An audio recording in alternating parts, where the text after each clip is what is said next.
रामचंद्र की जय। सभी रामायण के संतजन को मेरा सादर दंडवत प्रणाम। जो रामायण को देख रहे हैं या पढ़ रहे हैं, सुन रहे हैं, उन सभी से विनम्र अनुरोध है कि आप सभी हो सके तो मूल रामायण से ही रामायण का पाठ या अध्ययन करें। अगर किसी अव्यवस्थावश आपको मूल रामायण से नहीं पढ़ पा रहे हैं तो आप मोबाइल के माध्यम से ही सही, लेकिन रामायण के लिए 2-4 मिनट निकालें अपने गृह कार्य से और रामायण के इस महान पावन ग्रंथ की ओर अग्रसर हूँ। जय श्री राम। कि रहे तहाँ दोई रौद्र गणे, ते जानहि सब भेऊ। वो बेप्रभेश देखा तो फिर ही परम कोत की त्यों। वहाँ 2 शिवजी के गण भी थे, वे सब भेद जानते थे और ब्राह्मण का वेश बनाकर सारी लीला देखते फिरते थे। वे भी बड़े मौजी थे। जिन्हीं समाज बैठे मुनि जाई, हृदय रूप यह में ते अधिकाई। तह बैठे महेश गण दो, वे प्रवेश गति लखाई न को। नारद जी अपने हृदय में रूप का बड़ा अभिमान लेकर जिस समाज पंक्ति में जाकर बैठे थे, वे शिव जी के दोनों गण भी वहीं बैठ गए। ब्राह्मण के बस में होने के कारण की इस चाल को कोई ना जान सका। करहि कूट नारद ही सुनाई, नीकी दीन हरि सुंदरताई। रीजहि राज कुंवर छवि देखी, ये नहीं बरए हरि जान विशेषी। वे नारद को सुना सुना कर स्वयं व्यंग कहते थे, भगवान ने इनकी अच्छी सुंदरता दी है, इनकी शोभा देखकर राजकुमारी रीझ ही जाएंगी और हरि वानर जानकर इनको खास तौर से बनेंगी।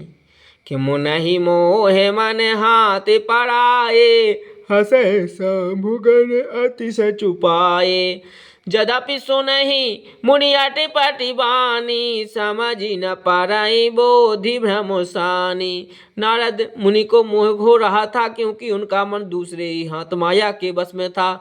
शिवजी के गण बहुत प्रसन्न होकर हंस रहे थे। यद्यपि मुनि उनकी अटपटी बातें सुन रहे थे, पर बुद्धि भ्रम में सनी हुई होने के कारण वे बातें उनकी समझ में नहीं आती थी। उनकी बातों को वे अपनी प्रशंसा समझ रहे थे। काहू न लखा सो चरित विशेषा, सो स्वरूप नृप कन्या देखा।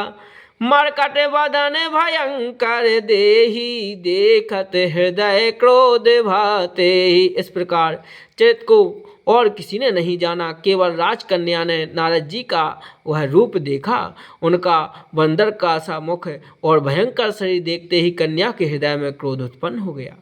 सखी संग ले कुंवर तबे, चली जनु राज मराल। देखत फिर महीप सबे, कर सरोज जय माल। तब राजकुमारी सखियों को साथ लेकर इस तरह चली मानो राजहंसनी चल रही हों। वह अपने कमल जैसे हाथों में जयमाला लिए सब राजाओं को देखती घूमने लगी। कि जेह दिशि बैठे नारद फूली, सो दिशि तेहि न ब्लोकहि भूली। पुनि पुनि पुनि ओकसहि अकुलाहि, देखि दशा हर गण मुस्काहि। जिस ओर नारद जी रूप के गर्भ में फूले बैठे थे, उस ओर उसने भूलकर भी नहीं ताका। नारद मुनि बार बार उचकते और झटपटाते हैं। उनकी दशा देखकर शिव जी के गण मुस्कुराते हैं। धरि नृप तनु तहि गयाऊँ कृपाला, कुंवर हरसि में लऊँ जय माला। दुल्हन ले गए लाक्ष निवासा, नृप समाज सब भयाऊँ निराशा। कृपालु भगवान भी राजा का शरीर धारण कर कर वहाँ जा पहुँचे। राजकुमारी ने हर्षित होकर उनके गले में जयमाला डाल दी। लक्ष्मी निवास भगवान दुल्हन को ले गए। सारी राजमंडली निराश हो गई। पुनि मुनि अति बेकाले मोहे मति नाठी, मन गिर गए छोट जनु गाठी।